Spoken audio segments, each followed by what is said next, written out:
Alhamdulillah, tuan-tuan, puan-puan yang dirahmati Allah, maaf ada kelewatan. Ada seorang imam yang Imam Saleh, anak kepada Kiai Abdul Rahman. Dia datang ke sini dan dia nak lihat pondok kita yang sedang kita usahakan sekarang ni. Jadi saya bawa dia ke sana tadi dan dia jadi pandai melihat tanah, kawasan sesuai atau tidak dengan zikir-zikir dan ayat-ayat Al-Quran. Dan Alhamdulillah lepas dia tengok dan sebagainya, maka dia kata tempat yang baik. Maka mudah-mudahan dia berkati Allah. Dan itu hantar dia pula keluar nak pergi ke nilai. Jadi saya terus balik ke sini daripada pukul 12 tadi bersama dengan dia. Minta maaf dia atas kelewatan. Jadi tuan-tuan dan dirahmati Allah, buku semua sudah sampai. Maka puan-puan, tuan-tuan yang ada kitab, ada tak cukup ada banyak lagi. Tak apa, boleh ambil dulu buku tu. Kalau yang tak nak beli, pulangkan balik. Maknanya dia harga kat buku tu RM30. Harga buku lah. Tapi tu nak beritahu masa ambil tu dapat kurang sikit lah. Yang kurang tu masuk madrasah lah. Boleh? Jadi ada kat situ ya. Jadi puan-puan yang ada buku, muka surat 95 ya. Muka surat 95. Kemudian di samping itu semua, perenggan yang paling bawah sekali, muka surat 95 di samping, kemudian di samping itu semua. Jadi itu terjemahan dia. Saya akan baca dalam bahasa Arab, puan-puan tengok terjemahan dia ya. Baik.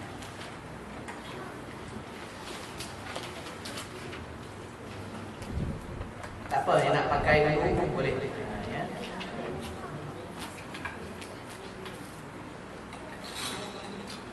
Lebih kan aulakan yang luar ya, aulakan luar. Qala al-mu'allif rahimahullah ta'ala nafa'na bi ulumihi fid darain amin. Khalaas. Thumma ma'a dhalika kullihi fa inna lil a'mali adh-dhahira 'ala'iqa min al-maza'i al-batinah tuslihuha wa tufsiduha. Maka dalam bab ilmu ini lagi disebut oleh Imam Al-Ghazali rahimahullah, thumma ma'a dhalika, maka dengan demikian itu, bersama demikian itu, fa inna lil a'mali adh-dhahira, sesungguhnya amalan-amalan yang zahir itu ya, seperti sembahyang, seperti menunaikan zakat, seperti sedekah, itu amalan zahir, nampak. Ala'iqa minal ma'asi minal masa'i al-batinah, sesungguhnya amalan-amalan zahir ini dia mempunyai alaqah yang kuat, yaitu ikatan ataupun hubungan dengan batin kita, dengan amalan-amalan batin kita, yang mana dengan amalan batin itulah tuslihuha wa tufsiduha. Dengan amalan batin itulah, amalan batin itu akan mensejahterakan amalan zahir kita ataupun dia akan merosakkan amalan zahir kita. Sekiranya amalan batin kita tidak ada, maka takut amalan zahir kita itu tiada faedah di sisi Allah SWT. Ini yang paling kita risaukan apabila kita berdepan dengan Allah Subhanahu wa taala. Maka bila ditengok pada amalan kita, satu pun tidak diterima Allah kerana amalan batinnya tidak disertakan dengan amalan zahir. Maka kan itu disebut contoh seperti apa? Kal ikhlas. Ni amal batin. Ikhlas kepada Allah. Ada orang tanya, ustaz, macam mana saya nak ikhlas? Para ulama dia beri kalimah yang cukup mudah. Al-ikhlas bit-takhallus. Al-ikhlasu bit-takhallus. Maksudnya apa?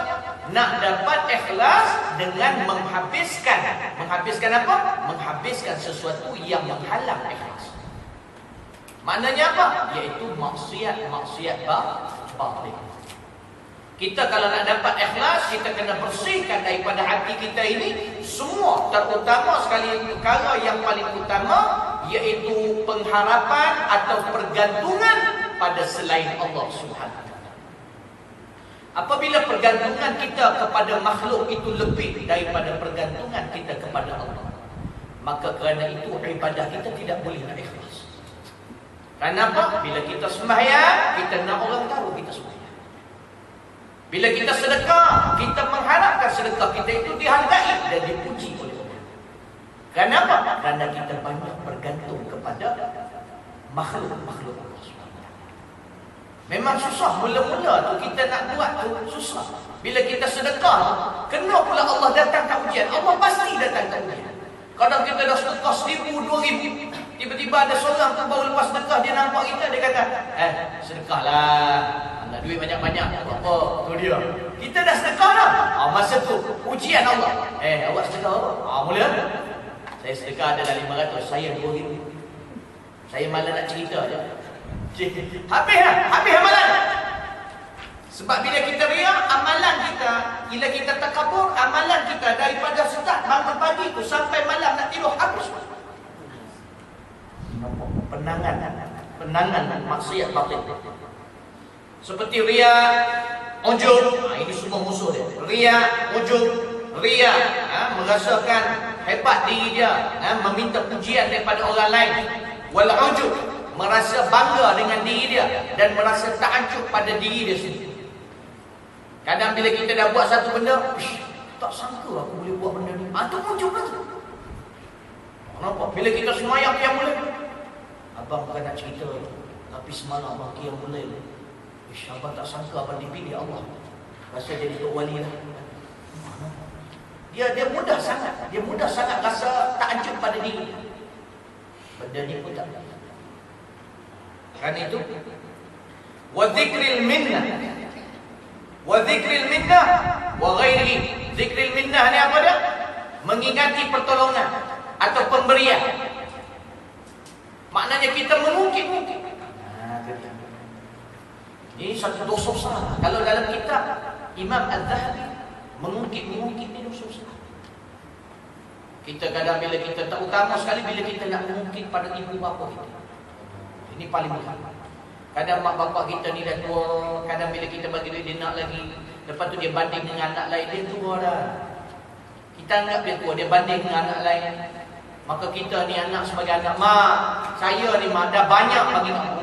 Jangan. Habis, pahala habis, lepas tu dapat dosa besar. Banyak, kadang ujian, kadang tak jadi anak pun jadi menantu. Ada. Ada ibu mertua mengatakan, dia dah kumpul menantu-menantu, Allah, Alhamdulillah, Alhamdulillah Latimah ni, mak dapat gelang ni, abang ibu aku bagi. Kata, menantu lain susah nak bagi. Padahal suami anak dia yang menantu dia seorang lagi ada sulah. Dia punya perli itu menusuk hati sendiri. Tapi kita kena tenang. Bila kita bersihkan maksiat hati, kita tenang, kita sendiri.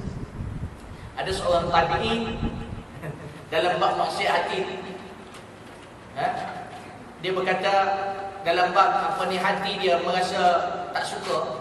Dia kata dalam bab mengumpat, bila hati dia dalam perasaan dia rasa geram apa sebagainya, bila orang tanya pada dia, engkau banyak-banyak orang kau nak umpat, siapa yang kau rasa kau nak umpat? Dia kata umpat ni satu dosa besar. Tapi lah, kalau aku nak mengumpat, baik aku mengumpat mak aku. Terperanjat lah. Kenapa mak awak pula awak nak umpat? Sebab bila kita mengumpat orang, pahala kita pergi ke orang. Jadi baik aku mengumpat mak aku dapat pahala. Ini satu benda. Begitu juga rezeki, itu juga masuk akal. Itu ada rahmat Allah dia kurang lah tu. Nak beritahu. Hakikatnya tidak boleh. Jangan kita mungkin-mungkin dengan apa yang kita buat, dengan ilmu yang kita sampaikan. Ini nasihat untuk diri anak, diri saya, dan diri tuan-tuan, perempuan yang dirahmati Allah. Kita takut bila Allah panggil kita, kita mati dalam keadaan kita masih mengungkit-ungkit apa pertolongan kita yang kita dah buat. Dunia ni banyak ujian. Kan itu Allah sendiri sebut. Alladzi khalaqal mauta wal hayata liyabluwakum ayyukum ahsanu. Allah jadikan yang kematian, Allah jadikan kehidupan di dunia ini adalah untuk apa? Nak Allah uji di mana di antara kamu ini yang paling baik amalan. Baik. Maka disebut di sini, faman lam ya'rif bihadhihi al-ma'asi al-batinah wa wujuh ta'thiriha fil ibadati adh-dhahirah wa kayfiyat al-ihtiras minha wa hifdh al-amal anha. Maka dia kata, sesiapa yang tidak mengetahui tentang usaha dalam nak mencari ilmu batin ini, iaitu pembersihan hati ini, wa wujuh ta'thiriha, dan bagaimanakah kesan wajah-wajah kesan-kesannya kepada ibadat-ibadat yang zahir, wa kaifiyatil ihtiras minha, dan bagaimanakah kita nak berjaga-jaga daripada maksiat hati itu, wa hifdzal amal biha anha, dan bagaimana kita nak jaga amalan kita daripada maksiat-maksiat itu. Faqallama yaslamu lahu amalul zahir aidan fatafutuhu ta'atul zahir wal batin wa la yabqa bi yadihi illa asy-syaqa'u wal kadab. Tuan-tuan dan puan yang dirahmati Allah Subhanahu wa taala, disebut di sini tuan-tuan, maka bila semakin sedikit kita dalam menumpukan pada ilmu-ilmu batin ini tentang maksiatnya, tentang bagaimana nak jadikan hati itu bagus, maka kita tuan-tuan rahmati Allah, zahir pun ibadat kita habis, batin pun ibadat kita pun habis. Bila kita kurang menumpu perhatian pada ilmu batin, ilmu tasawuf, ilmu penyucian, maka dua-dua tak dapat, batin tak dapat, zahir pun tak dapat. Ada orang kata, ustaz saya dah ikut syariat, saya semayang cukup, rukun cukup, semua cukup, syarat sah semua cukup, takkan tak diterima ustaz? Ya, sebab Nabi sendiri berkata dalam satu hadis, Allah menerima semayang kita dengan kadar khusyuk kita dalam semayang. Maka kalau kita sudah tidak khusyuk, hati kita penuh dengan dosa, lepas tu pula ada yang semayang, dalam semayang tu dia khayal apa? Dia khayal nak pukul orang, dia khayal gerak orang, lebih teruk pula dia khayal nak berdantu imam kat depan tu sebab baca panjang sangat. Tuan-tuan yang dirahmati Allah, oh, macam mana Allah nak terima semayang? Maka kerana itu dia, cuma ada setengah pendapat ulama mengatakan, bila kita bersemayang berjemaah kelebihan, maka Allah akan tengok imam yang di depan. Kalau imam khusyuk, maka yang lain pun Allah beri serupa imam. Ini kelebihan semayang jemaah. Bila kadang-kadang imam pun tak khusyuk, maka Allah tengok saf yang pertama. Maka ada di dalam saf yang pertama itu yang khusyuk, maka Allah bagi dengan untuk imam-imam sekalian. Ini kelebihan. Tapi orang perempuan jangan risau. Bila suami dia pergi masjid, suami dia pergi surau, dia dekat rumah pun dapat serupa suami. Dan suami yang paling baik, dia habis semayang maghrib dekat rumah, atau maghrib pendek sangat, maksudnya isyak, dia habis semayang isyak kat masjid contohnya, balik daripada masjid tu dia semayang ba'diyah dia dekat rumah. Bila dia semayang ba'diyah isyak dia dekat rumah, isteri dia follow ke belakang semayang isyak. Maknanya lepas suami salam semayang sunat ba'diyah, isteri bangun tambah 2 rakaat. Tidak ada masalah benda tu. Iaitu benda yang fardu boleh ikut yang sunnah, tapi dengan syarat yang fardu yang mengikut itu lebih banyak semayang dia atau sama dengan yang semayang sunat. Janganlah dia buat semayang 2 rakaat, tak adalah semayang fardu yang 1 rakaat, tapi contohnya suami balik buat ba'diyah isyak 2 rakaat, dia follow belakang suami dia buat witir 1 rakaat. Jadi dia salam lebih dulu daripada imam. Yang ni tak boleh. Tu main-main orang cakap. Sama macam jamak qasar. Kalau jamak qasar, kita pergi ke satu kampung, kita nak buat qasar, tapi imam yang semayang itu buat sempurna 4 rakaat. Jadi habis 2 rakaat kita salam, imam tak salam lagi. Nampak tidak sah. Ya, baik. Maka dia sebut di situ, wala yabqa bi yadihi illa syaqa wal kad, maka tiadalah bagi dia kecuali penantian kejahatan, penantian iaitu mati yang tidak baik. Wa na'udzubillah min dzalik, wa hadha huwal khusranul mubin, maka ini adalah kerugian yang sangat jelas dan sangat nyata. Dia tuan-tuan yang dirahmati Allah, kita ni banyak rugi hidup. Antaranya kita tengok dalam hadis Nabi sallallahu dalam ayat Allah Subhanahu wa taala dalam surah Al-Asr, kita baca. Kita tengok bila Allah sebut wal 'asr, demi masa. Ada yang khilaf tapi tak apa, kita ambil itu demi masa. Innal insana lafi khusr. Kalau kita kat Syria dia baca gitu. Innal insana lafi khusr. Dia bunyi gitu. Kalau kita pergi ni, ada bagi bawah pula. Dia bukan bagi bawah, dia khusr. Dia bunyi itu boleh. Tapi kat Malaysia ni tak payah buat. Orang pelik pula.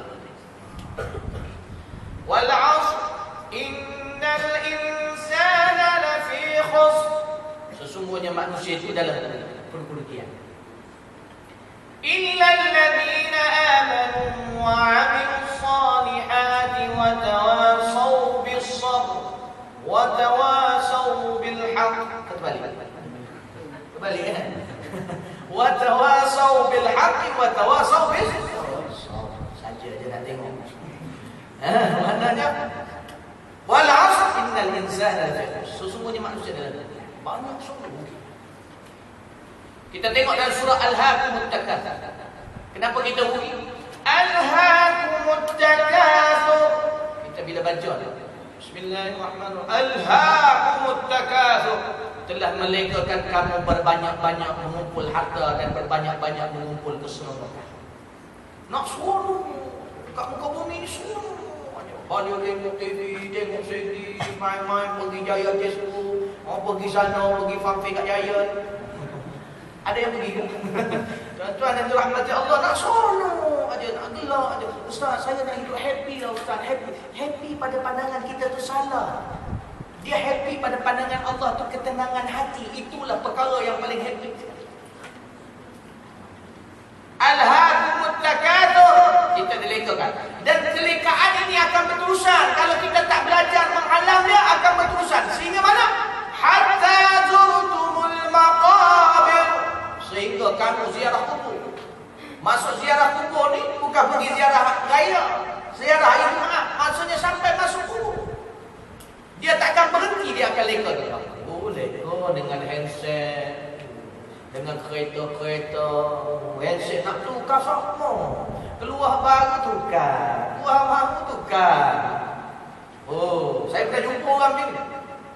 2-3 bulan tukar, 2-3 bulan tukar. Dia kata ni yang baru Ustaz, saya bukan nak Ustaz ni lebih canggih. Jadi saya nak cek-cek berita semua lebih bagus. Lepas tu akan datang, ini nak cek apa? Ini lain cek. Berita juga Ustaz, tapi dia laju sikit. Laju sikit. Lepas tu dia boleh buat ni macam mana? Dia melampau lagi. Tuan-tuan dan rahmat Allah. Ini maksudnya nak beritahu keseronokan. CD cerita, seronok tengok cerita tuan-tuan. Tahu-tahu dah 2 jam habis masa. Tahu-tahu dah 3 jam. Tengok cerita hantu, tengok cerita itu, tengok cerita ini.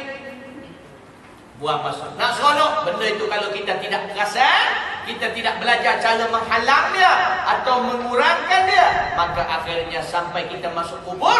Bila dah masuk kubur, baru kita tu sudah hatta zurtumul maqabir. Kemudian Allah kata kalla saufa ta'lamun. Sekali-kali tidak, kamu bakal mengetahui. Saufa ta'lamun. Dengan azab Allah Subhanahu taala di kubur. Thumma kalla saufa ta'lamun. Dan kemudiannya kamu jaga-jaga, kamu akan ketahui. Ada setengahnya menafsirkan, jangan cek pasal, kamu akan tahu. Nampak? Thumma kalla saufa ta'lamun, Allah ulang lagi jaga. Jangan buat perangai duk kamu ke bumi ni. Ingat aku. Nanti kamu akan azab Allah. Jadi ustaz, macam mana saya nak jaga diri saya? Ustaz, macam mana saya nak terjaga, nak halang diri saya supaya saya tidak terlibat dengan benda-benda munkar, supaya saya mati dalam keadaan baik? Kalla law ta'lamuna 'ilmal yaqin. Sesungguhnya, sekali-kali tidak, sesungguhnya kalau kamu tahu dengan ilmu yang yakin, kamu cari ilmu dan kamu yakin pada ilmu itu dan kamu menghayatinya sehingga sampai kepada marhalah dan martabat yakin yang sungguh-sungguh yakin, maka kalla law ta'lamuna 'ilmal yaqin la tarawunnal jahim. Di dunia lagi kita pasti akan nampak jahannam. Neraka jahannam di dunia lagi kita dah nampak. Ustaz, nampak macam mana dengan mata ke? Dengan ilmu yang yakin, dengan hati. Maknanya kita rasa takutnya azab neraka dalam cerita-cerita dalam Quran. Takut kita tu seumpama nampak. Ini yang kita jadi takut nak buat maksiat. Tapi macam mana nak dapat ilmu yakin? Ilmu pun tak cari lagi.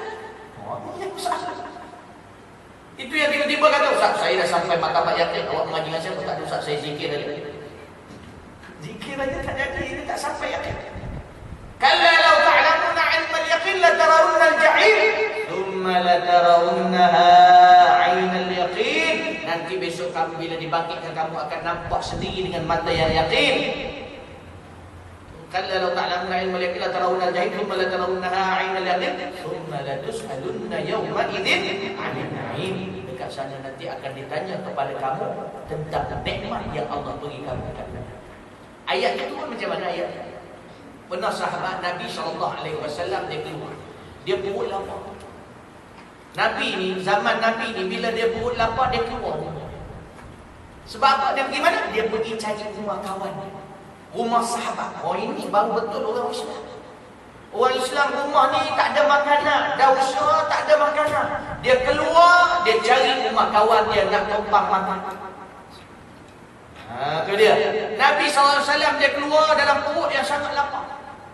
Tengah dia keluar di rumah, sedang jalan, dia nampak Sayyidina Umar, Sayyidina Abu Bakar jalan beriringan pun keluar.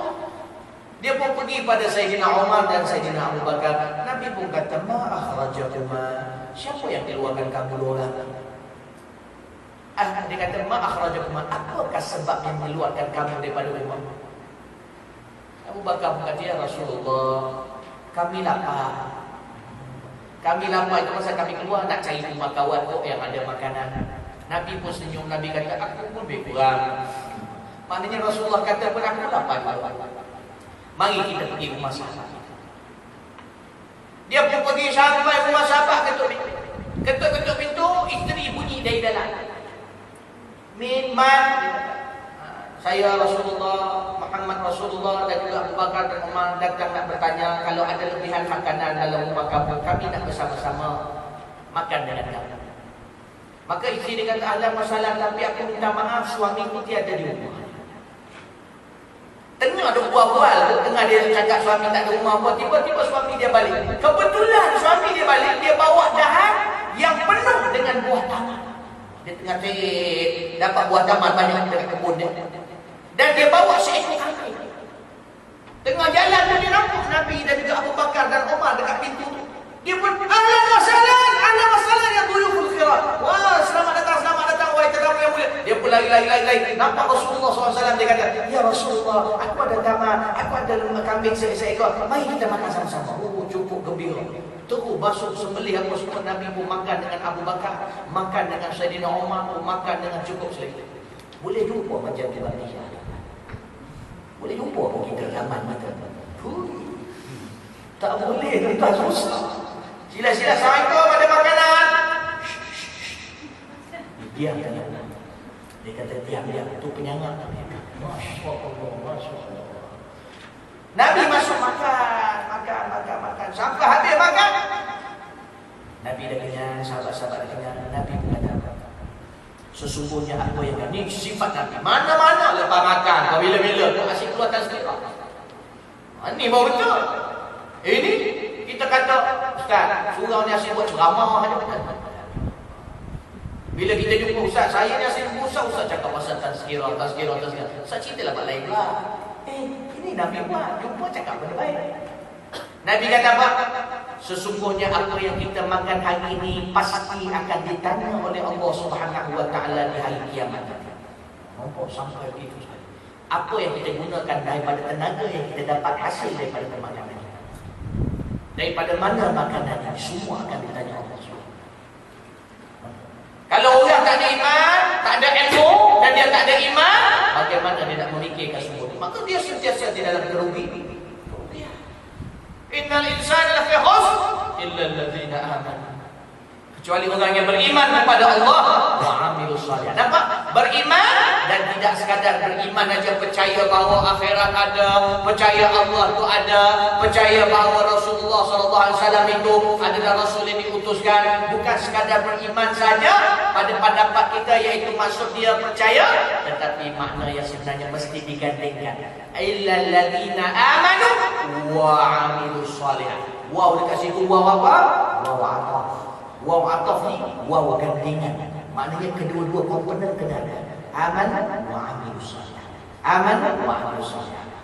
Aman bil ma'ruf wa nahy 'anil munkar. Nampak? Amr bil ma'ruf wa nahy 'anil munkar. Iaitu dua-dua tu mesti ada. Perintah suruh buat baik dan perintah supaya meninggalkan larangan. Kita dalam buat amal ma'ruf dan apa sebagainya, memang kita kena buat. Ya? Tidak boleh kita air punya handset dah masuk air dah. Ini handset orang lain. Pinjam kejap. Yang mana nak hadap tu?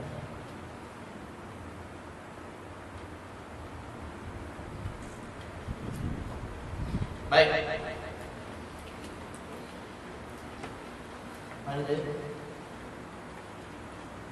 وهذا هو الخسران المبين. ولهذا قال رسول الله صلى الله عليه وسلم في صفة العلم. Kerana dengan itulah Nabi SAW bersabda tentang menyatakan sifat ilmu itu. Nabi kata apa? Inna nauman ala ilmin khairun min salatin ala jahl. Inna nauman ala ilmin khairun min salatin ala jahl. Sesungguhnya tidur dengan ilmu, maknanya tidur dan orang itu berilmu itu lebih baik daripada dia sembahyang dengan kejahilan. Sebab orang yang kalau dia tertidur tapi dia berilmu, maka bila dia jaga, dia tahu macam mana nak mengcover balik apa yang dia tinggalkan itu. Dan dia tahu silibus dia tahu prosedur macam mana dia nak memohon ampun pada Allah dan nak membersihkan hati. Berbeza dengan orang yang sembahyang dalam keadaan jahil, maka bila dia sembahyang, dia tidak ada ilmu tauhid di dalamnya, dia tidak ada ilmu tasawuf dalam sembahyangnya, dia tidak ada ilmu zahir dalam sembahyangnya, maka dia hanya taklid semata-mata, maka dia sembahyang dengan kejahilan, sembahyang dia tidak diterima Allah Subhanahu wa taala. Karena itu kita nak kena faham oleh tentang pentingnya ini, sebab kita masih dalam bab ilmu. Khair min salatin ala jahl fa innal 'amil bighairi ilmin yufsidu akthara mimma yuslih. Sesungguhnya orang yang beramal tanpa ilmu itu lebih banyak merosakkan daripada mengislahkan. Sebab bila dia sembahyang dia banyak merosakkan. Ada kita kadang-kadang bila kita sembahyang, kita mengajar, saya di tempat saya kadang-kadang saya mengajar ceramah azan. Bila habis azan, tiba-tiba tu saya nak sambung sembahyang, nak sambung ceramah tu, tiba-tiba ada seorang bangkit berdiri depan. Dia berdiri depan, dia kata, Ustaz, marilah kita sama-sama sembahyang, Ustaz. Ustaz nak ceramah panjang, saya tak kisah. Tapi kan sembahyang pada awal waktu itu adalah yang bagus. Maka kita sembahyang dulu, lepas tu Ustaz nak ceramah. Terima kasih, Ustaz. Tu dia cakap tu macam tokoh semua. Ini kejadian. Tuan-tuan tahu tak sembahyang isyak yang paling afdal waktu dia sebenarnya dalam Sahih Bukhari, qala Rasulullah sallallahu alaihi wasallam, laula an ashqa ala ummati la amartuhum an yu'akhiru salat al-isya ila thuluthil lail. Kalau tidak menyusahkan umatku, kata Nabi, aku akan perintahkan mereka melewatkan sembahyang isyak mereka itu sehingga 1/3 malam. Siap sekali dengan qiyamul lail. Tapi ada syarat hadis tu, kalau nak lewatkan boleh, tetapi mestilah kelewatan itu diisi dengan perkara yang berfaedah. Ini lebih-lebih majlis ilmu, itu mujur berhenti pukul 9. Kenapa? Kalau sepatutnya berhenti pukul 12, cantik kan? Tapi bila kita jahil, nampak kita merosakkan lebih banyak daripada mengislahkan. Kita duk rasa mengislahkan, tapi rupanya merosakkan. Nampak tak? Bahkan kita mengairkan diri kita sendiri di depan orang. Karena itu bila kita bercakap, gunakan ilmu. Kalau tidak, Karena itu bila kita ada ilmu, kita tenang, kita buat atas dasar ilmu. Baik. Tuan-tuan yang dirahmati Allah Subhanahu wa taala, karena itu disebut wa qala Rasulullah sallallahu alaihi wasallam, innahu yulhamuhu as-su'ada wa yuhramuhu al-ashqiya. Wal ma'na wal 'ilmu 'inda Allah subhanahu anna ihda shiqwatayhi alla yata'allama al-'ilma thumma yashqa wa yat'am fil 'ibadah 'ala khabr. فما يكون له من ذلك إلا العناء والعياذ بالله من علم وعمل لا ينفع. Tengok dia punya mana, apa dia punya mana? Pastikan mana juga. Mana buat tu? Apa? Kat mana dia? Musuh apa?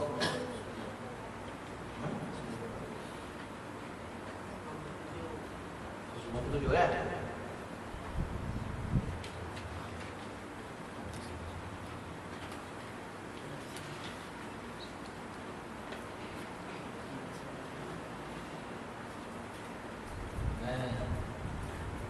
Dia kata apa?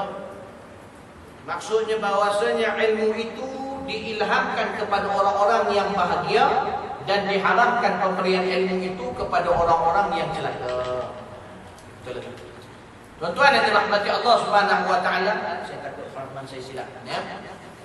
Maka disebut di sini bahawa innahu yulhamuhu iaitu hu tu balik pada mana?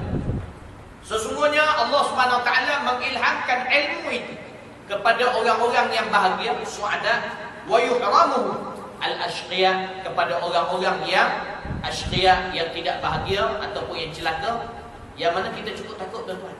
Sebab apa? Di dalam perut kita dah tulis kita ini baik bu, syaqi, amsai, sahih. Mati baik tu, mati buruk. Dah ditulis. Habis macam mana Ustaz? Habis tak payah beramal dah Ustaz. Dah confirm dah. Kalau saya yang baik, insya-Allah saya buat jahat, tahu-tahu bila nak meninggal mesti saya buat baik. Sebab saya orang baik. Dah masalahnya kita tak tahu. Memang dah ditulis, tapi kita tak tahu kita ni yang baik ke, yang buruk ke. Satu. Kemudiannya, benda-benda yang telah Allah tetapkan ini, kalau kita mengaji ilmu tauhid, segala apa yang Allah telah tetapkan, qada, selagi mana ianya belum berlaku, maka itu hak Allah. Kalau sekiranya dia nak mengubah, dia boleh ubah. Itu Allah. Fa'lu kulli mumkin wa tark. Ini sifat harus bagi Allah. Fa'lu kulli mumkin wa tark. Dia boleh buat sesuatu benda yang dia rasa nak buat, yang boleh, dan dia boleh tinggal. Dia nak tunggu tetapkan benda tu, dia nak ubah, teruskan dia. Dan kita diberi peluang satu, mudah-mudahan Allah mengubah ketetapan itu. Iaitu apa? Qala Rasulullah sallallahu alaihi wasallam, ad-du'a silahul mu'min. Doa itu senjata orang mukmin. Banyak berdoa pada Allah, biar Allah jadikan aku golongan yang bahagia. Ya Allah, jadikan aku golongan yang bahagia. Ya Allah, jadikan aku golongan yang bahagia. Sentiasa semua itu minta doa pada Allah. Sentiasa jumpa ulama, sentiasa duduk dalam majlis ulama, maka insya-Allah kita digolongkan insya-Allah dalam golongan. Dan para ulama kata dalil yang paling menunjukkan bahawa orang itu akan mati baik, iaitu dia di dunia beramal dengan amalan ahli syurga. Dia suka baca Quran, dia suka berjemaah, dia suka pergi qiyamul lail, dia suka benda-benda yang ahli syurga suka. Itu dalil yang paling menunjukkan dia orang yang insya-Allah mati dia mati. Tapi jangan cepat sangat rasa, oh alhamdulillah Ustaz, katanya saya alhamdulillah. Jangan. Sebab Sayyidina Abu Bakar, kita setakat tu aja. Sayyidina Abu Bakar, Nabi tengah duduk, Nabi tiba-tiba Nabi kata apa? Abu Bakar fil jannah, Umar fil jannah. Tiba-tiba Nabi kata apa? Abu Bakar masuk syurga, Umar masuk syurga. 10 orang Nabi sebut yang masuk syurga straight tanpa hisab. Antaranya Abu Bakar. Ada ke lepas Abu Bakar dengan orang beribadat kuat maknanya aku ni dah confirm. Tak ada, dia tak cakap. Dia menangis selepas Nabi cakap. Bahkan dia semakin takut. Bahkan dia kata, kalau kaki kananku di dalam syurga, kaki kiriku di luar syurga, aku rasa tak pasti lagi, adakah aku masuk syurga atau masuk neraka. Punya dia semakin takut pada Allah. Oh, zaman kita ni nasib baik tak ada Nabi dalam zaman kita. Nabi palsu banyak.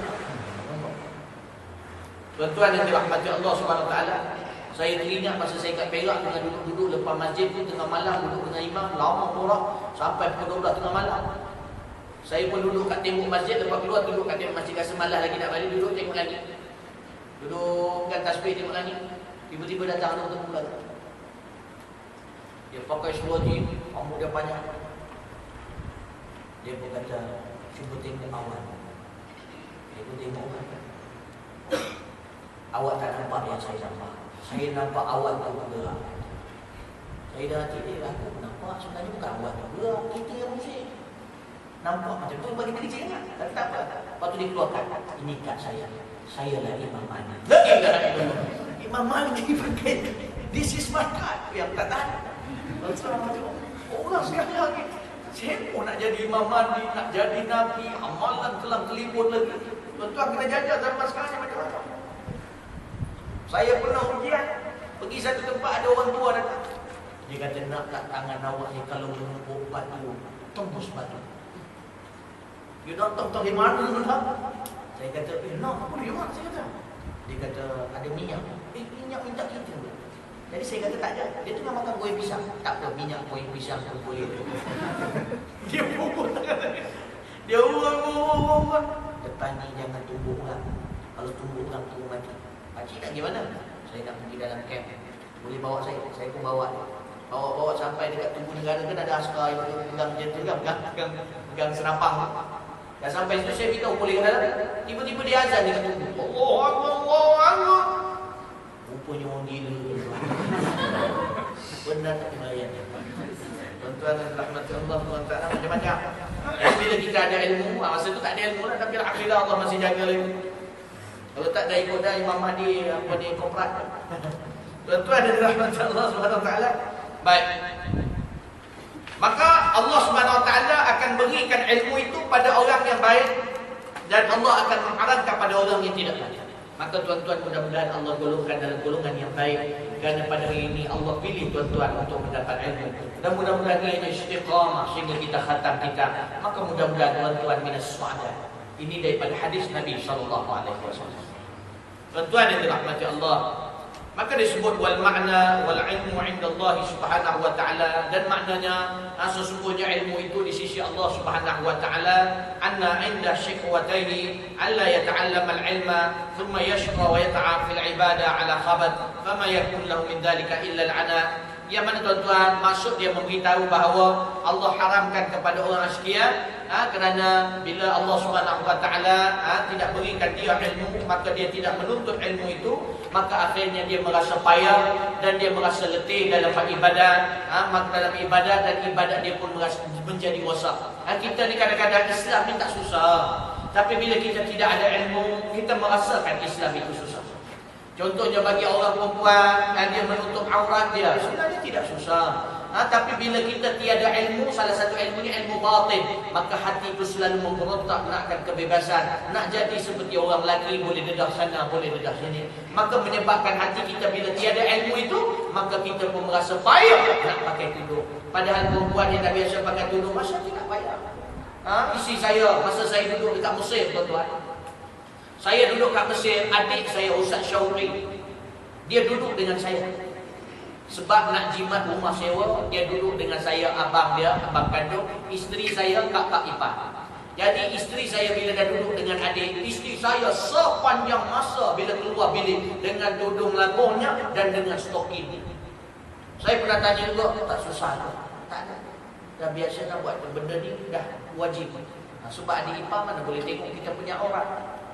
Maka macam tu sampai 2 tahun dia macam tu, sehingga mak datang, mak jumpa adik sendiri, mak rasa kau pergilah sewa, mak ada duit. Kesian kakak. Tapi bila tanya pada dia tidak ada masalah. Sebenarnya tak susah. Nak pakai stoking pakai je lah, cuma dia ada bau sikit lah bila dah lama tak basuh. Bila basuh dia wangi lah balik. Okey lah. Kita ni bila dah kahwin, tuan-tuan, busuk wangi. Tuan-tuan yang dirahmati Allah, maknanya tuan-tuan yang dirahmati Allah, tidak susah sebenarnya benda ni. Bila dah. Tapi bila kita hati ilmu tidak ada, ilmu batin tidak ada, ilmu hati tidak ada, itu yang semua tidak berubah. Dia asyik nak memberontak apa yang Allah Subhanahu Wa Taala perintah. Contohnya, jangan makan benda-benda yang haram, jangan makan benda-benda yang syubhat, jangan bermuamalat cara-cara orang yang tidak betul, cara haram. Maka kita buat juga. Lepas tu kita beralasan susah, macam orang yang duk amal riba. Saya ceramah kadang-kadang banyak tempat, antaranya custom macam-macam. Saya ceramah. Sama juga. Bahkan mempertahankan pula apa yang dilakukan. Saya pernah ceramah di Dengkit, tengah duduk, bukan ceramah besar, ceramah orang kahwin. Bukan ceramah orang kahwin, ceramah bertunang. Sebenarnya bukan ceramah, dia minta saya bercakap sikit. Jadi ceramah.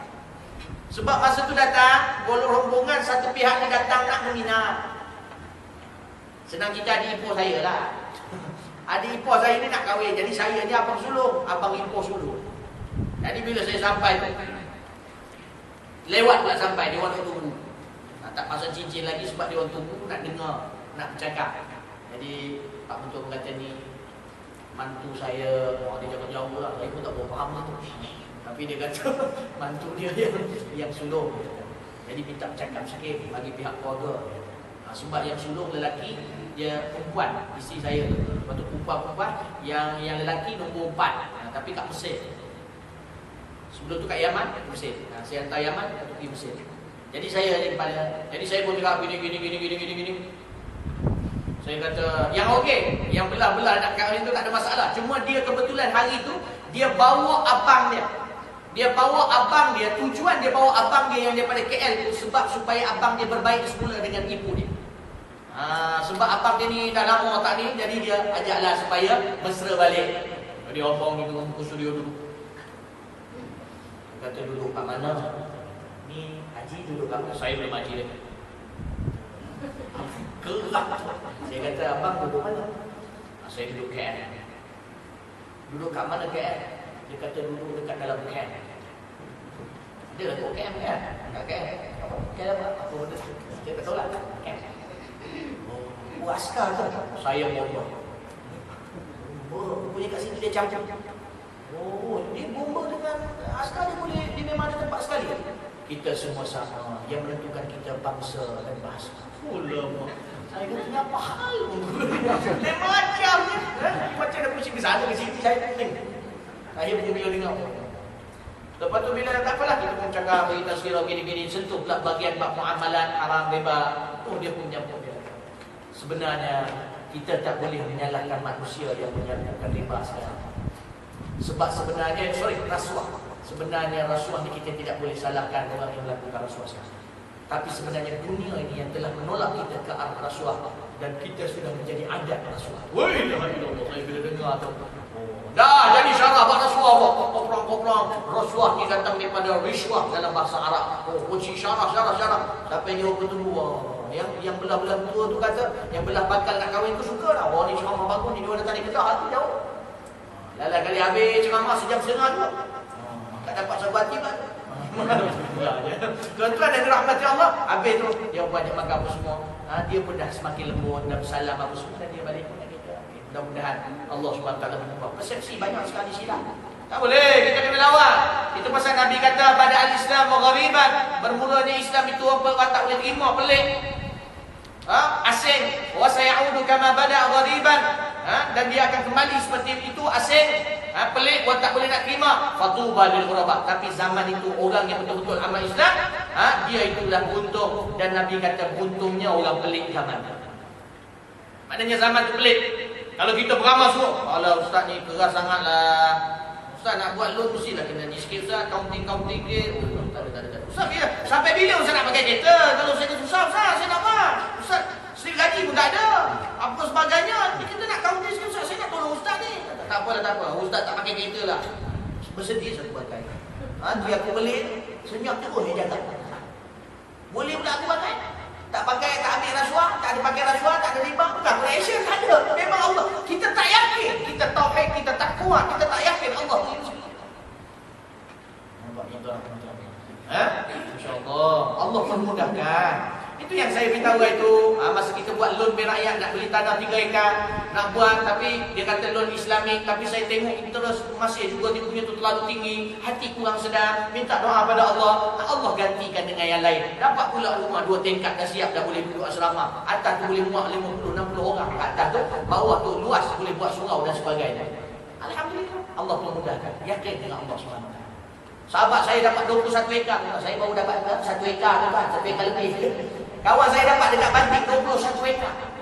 Siap buat madrasah, dan dia buat kandang kuda sekali. Sebab dia tu dulu jaga kuda tunggu saya. Nampak tuan-tuan rahmati Allah dapat. Tu rezeki dia.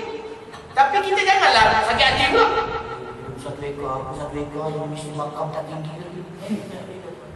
Buat sekolah ni kan nak lahirkan ulama, bukan nak bersaing. Kalau kita nak bersaing dah buat sekolah ni, sampai bila sekolah nak berdekat? Tu saya beritahu anak murid saya anak murid saya 5 orang pula. Saya tak kebulu duit korang. Saya anak murid saya 5 orang pula. Janji 5 orang ni bagus. Tapi urat kita lega. Itu pun dengan bayar gaji orang. Lepas tu habis. Nampak tak? Aku pula tak ada. Ambil gaji tapi masuk balik. Ambil masuk balik. Nak cantikkan kau mana je. Ada tahu nak buat rumah ke apa. Tuan-tuan ada. Baik. Itu dia kata apa? Fama yakunu lahu min dzalika illa al-ana wa iyadu billah min ilmin wa ilmalin lam la yaqfa. Maka kita minta berlindung dengan Allah daripada ilmu dan amalan yang tiada manfaat, yang tidak ada apa-apa diberikan kepada kita. Wa lihadza 'azumat inayatul ulama az-zuhad al-amilin. Kerana itulah besarnya pertolongan daripada ulama-ulama yang zuhud, yang beramal dengan ilmu mereka, radhiyallahu anhum bil ilmin khasah min bain sa'irin nas. Mereka itu khusus daripada sebahagian daripada manusia-manusia yang lain. Fa inna madar amril ubudiyyah wa milakil ibadah wa milakal ibadah wal khidmati lillahi rabbil alamin 'ala al-'ilm wa hakadha yakunu nadharu ulil absar wa ahli at-ta'yid wat tawfiq. Jadi tuan-tuan rahmati Allah, pada yang ke akhir itu dikata pula, maka besar sangatlah pertolongan kita dengan ulama-ulama. Maka kita kena sentiasa mengikut mereka, dekat dan hampir pada mereka, berkhidmat kepada mereka. Mereka tak minta kita khidmat. Jangan tuan-tuan silap faham, oh jadi ulama-ulama ni kita nak kena khidmat dengan dia ke? Tak, itu memang kalau kita belajar kita kena.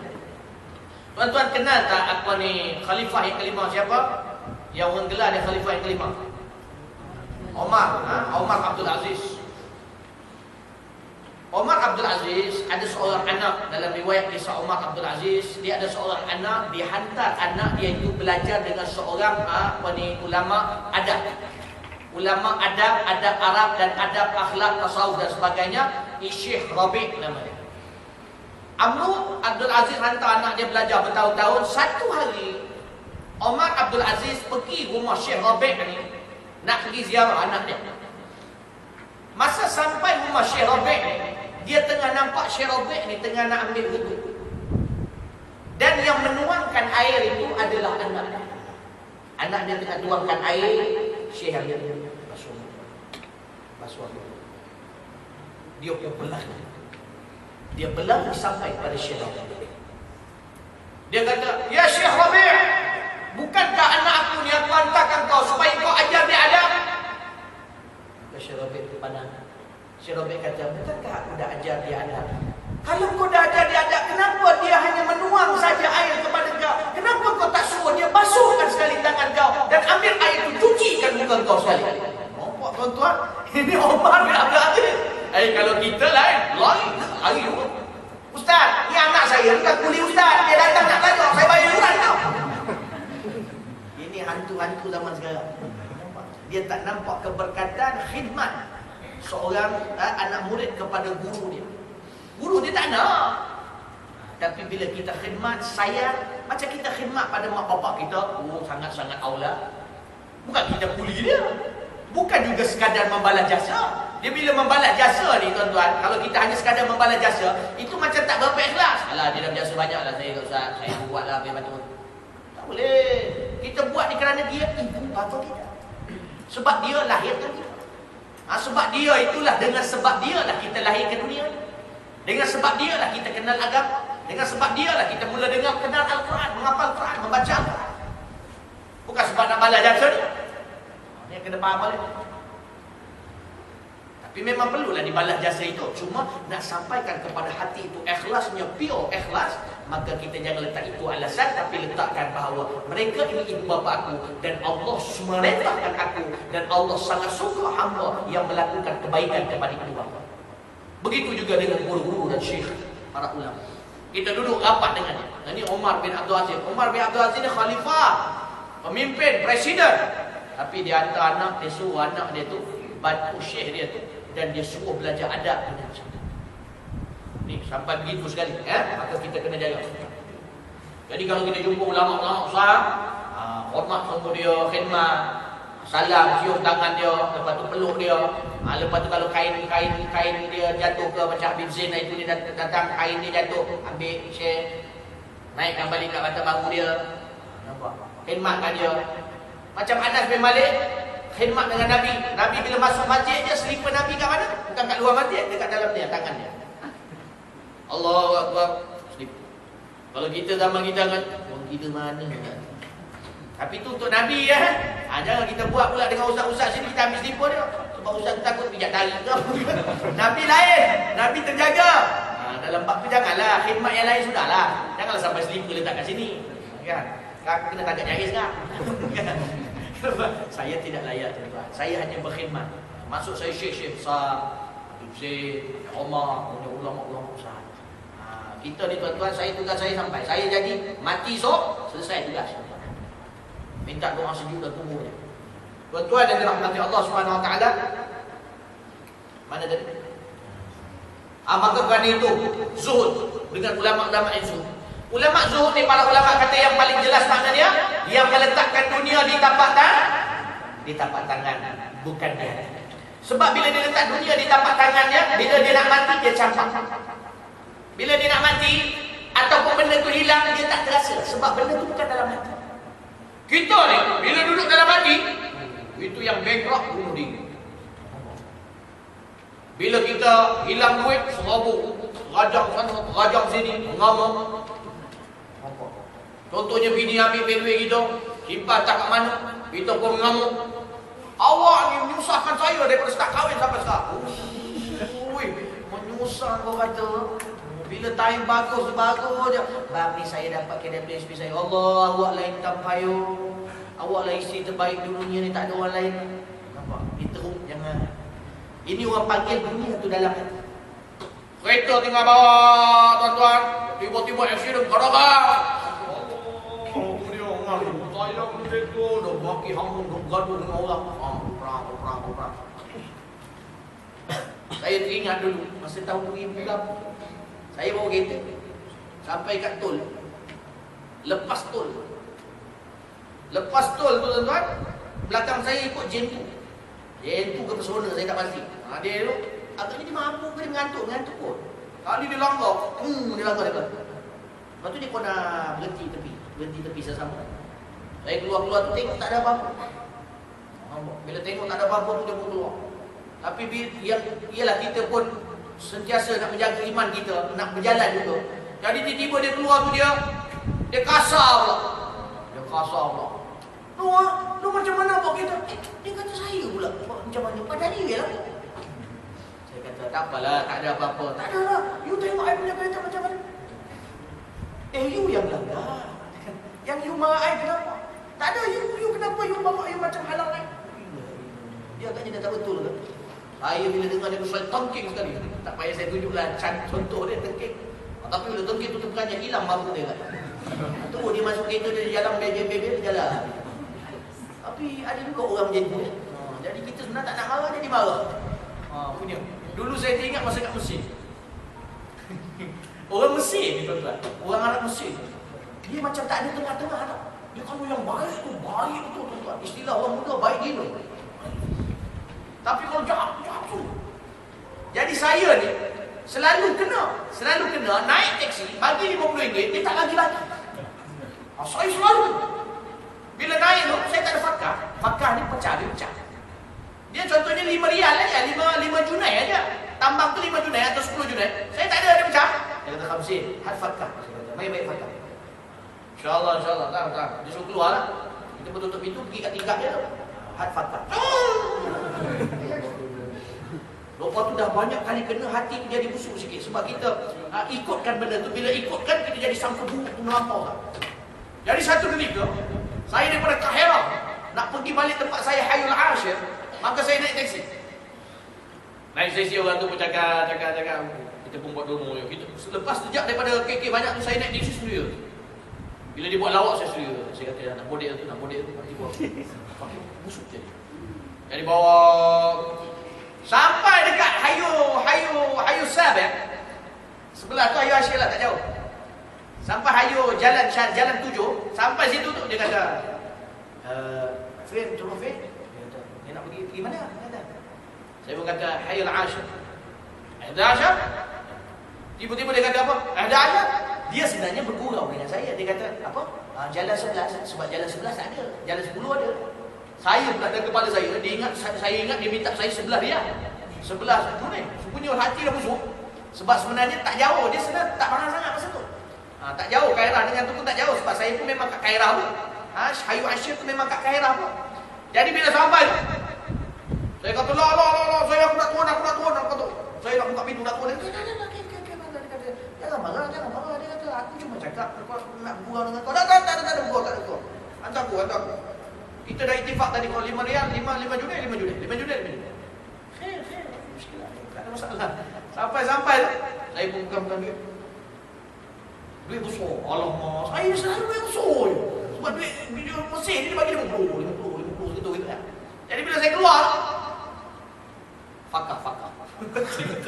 Mari baki dulu. Baki dulu kan. Nah, kata, tak bagi dulu. Penipu, mohon suruh penipu. Dia pun masuk, dia senyum, dia sengih, dia pun masuk tangan dia dalam. Anda main di fakah. Kalau contoh aku tak bagi. Dia kata, tidak. Tak. Dia panggil saya. Dia kata, duit ni kau masuk okey kau. Aku halalkan. Aku saja nak tolong kau. Kau mengaji ilmu ya, mengaji ajar ayat. Aku free. Okey, assalamualaikum. Macam mana kalau aku ada buah-buah sakit hati? Dia pun jalan. Ya Allah, saya kata baiknya orang ni pun. Saya pula yang jahat dia. Mana buat? Dia kadang-kadang tu Allah uji, lepas tu kadang-kadang Allah bagi pula. Allah uji, Allah bagi. Jadi dalam proses tu nak kena jaga hati kita kejap lunai ya. Jadi tuan-tuan yang dirahmati Allah Subhanahu Wa Taala, kan itu didoakan oleh Imam Ghazali, dia kata apa? Wa hakadha yakunu nadhru ulil absar wa at-ta'yid wa taufiq. Bukan doa di situ, maknanya dia kata begitulah.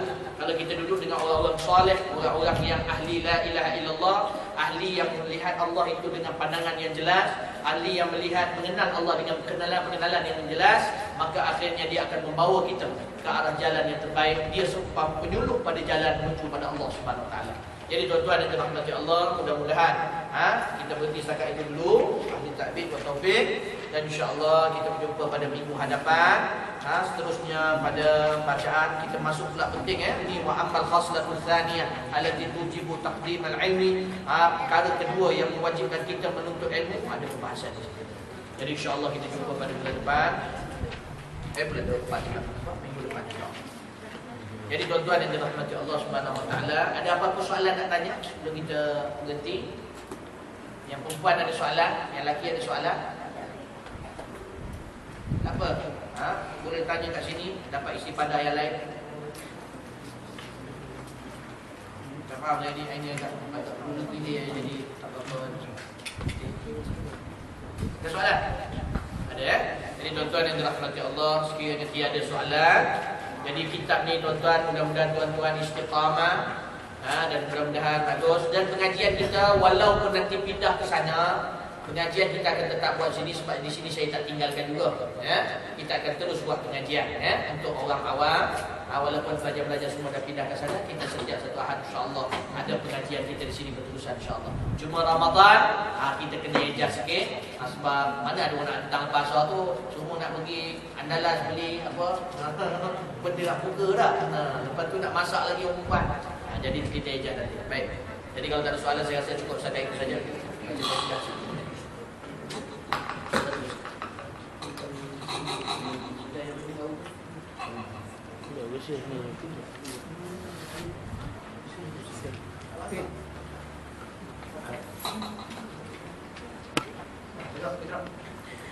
Allahumma salli wa sallim wa barik alaihi wa ala alihi sallallahu alaihi ya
Tuan-tuan dan rahmat Allah, mungkin ada yang tahu ini bukhur. Asap wangi yang digunakan orang Arab di Mekah, Masjidil Haram biasa. Jadi kita kat sini pun saya biasa di Yaman, syekh sampai dalam kereta pun dibawa asap kena wangi kena kereta. Jadi saya wangikan saya punya dulu. Seperti syal saya. Lepas tu saya suka benda wangi dan malaikat suka benda wangi. Dia ada yang kata asap ni makanan cik betul. Tuan-tuan pernah duduk makan dengan dia ke tuan-tuan? Itu saya nak tanya sikit. Tuan-tuan pernah duduk sekali makan dengan dia? Itu satu. Dia memang ada perbezaan. Tapi asap yang bagaimana? Sebab apa benda yang wangi tidak disukai oleh orang-orang yang jahat? Syaitan dan semua tidak suka. Jadi asap ini tidak termasuk dalam bab asap yang dimakan oleh jin dan sebagainya. Wallahu ta'ala. Kemudian qasidah kita baca ya Taibah, ya Taibah, ya Dawal Ayyana. Itu kita tuju pada Fatimah Az-Zahra. Kita cerita Fatimah Az-Zahra. Dia ada satu qasidah lagi dia sebut ya Taibah, ya Taibah itu maksudnya Makkah. Tapi ini maksudnya Fatimah Az-Zahra. Ya Taibah, ya Taibah, ya Dawal Ayyana. Sebagai ubat mata kami. Maknanya masuk ubat mata kami. Bila kita ingat aja Fatimah, kita dulu dekat Fatimah dan Fatimah itu anak Rasulullah SAW dan bahawa kita merindu Rasulullah menjadi pengubat kepada diri kita. Ayana maksudnya satu istilah menunjukkan bahawa ubat kepada diri kita. Kemudian dia kata apa? Wal hawa nadana wal hawa nadana.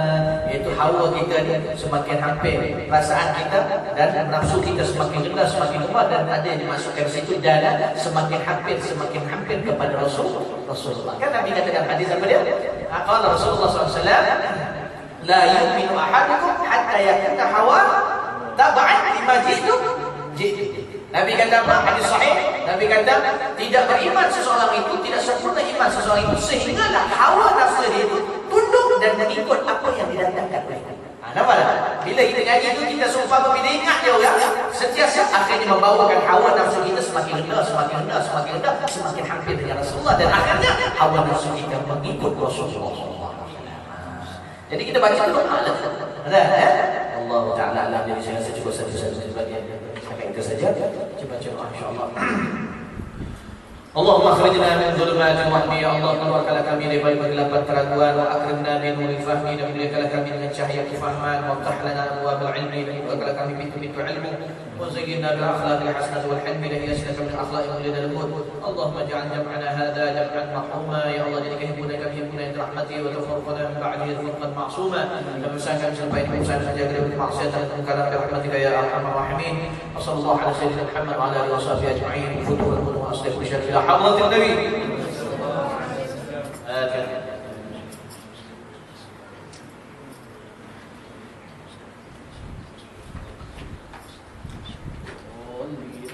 الحمد لله رب العالمين اللهم صل وسلم والحمد لله